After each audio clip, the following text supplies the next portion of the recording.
நாடு சுதந்திரம் அடைந்து 75 ஆண்டுகளில் முதல் முறையாக மிசோரம் தலைநகர் ஐஸ்வாலில் ரயில் பாதை உருவாக்கப்பட்டுள்ளது. என்னென்ன சிறப்புகள் இந்த ரயில் பாதையில் உள்ளன என விரிவாக பார்க்கலாம் இந்த தொகுப்பில்.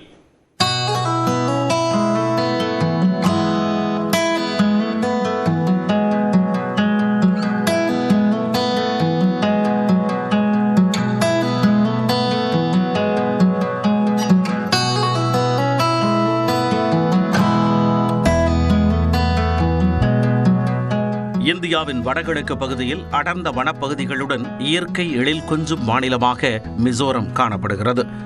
கல்வி, உட்கட்டமைப்பு உள்ளிட்ட அனைத்து வசதிகளும் நிரம்பிய மாநிலமாக அறியப்படும் மிசோரம் தலைநகரான ஐஸ்வாலில் ரயில் போக்குவரத்து இல்லாதது பெரும் பின்னடைவாக கருதப்படுகிறது. வானுயர்ந்த மலைகளே மிசோரம் தலைநகர் ஐஸ்வாலை மற்ற பகுதிகளுடன் ரயில் போக்குவரத்தில் இணைக்க தடையாக இருந்தது. கடந்த காங்கிரஸ் ஆட்சி காலத்தில் 2 முறை ஐஸ்வாலில் ரயில் போக்குவரத்து ஏற்படுத்த மேற்கொண்ட முயற்சிகள் தோல்வியில் முடிந்தன.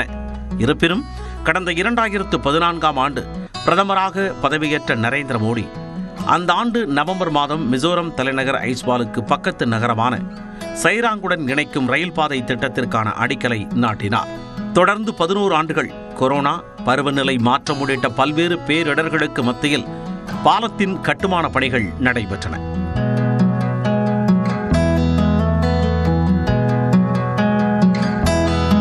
ஏறத்தாழ 8000 கோடி ரூபாய் செலவில் 51.28 கிலோமீட்டர் தூரத்திற்கு ஐஸ்வாலை இணைக்கும் பைராபி சைராங் இடையிலான ரயில் பாதை திட்டப்பணிகள் நிறைவு பெற்றன.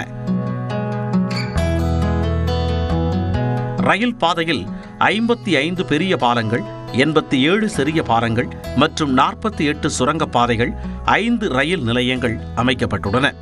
கடந்த மே மாதம் சோதனை ஓட்டம் வெற்றிகரமாக செயல்படுத்தப்பட்ட நிலையில் வரும் 13ஆம் தேதி பிரதமர் நரேந்திர மோடி ரயில் பாதையை நாட்டிற்கு அர்ப்பணிக்கிறார். இப்போதைக்கு சிங்கிள் லைனில் போட்டிருக்காங்க, நான் எலக்ட்ரிஃபைடு லைன்.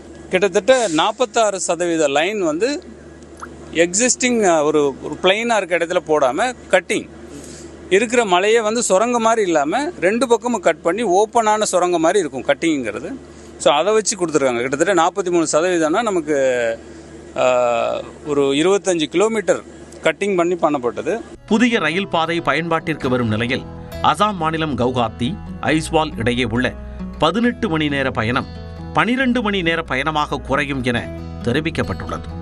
நியூஸ் 18 தமிழ்நாடு தொலைக்காட்சி செய்திகளுக்காக செய்தியாளர் அபினேஷ்.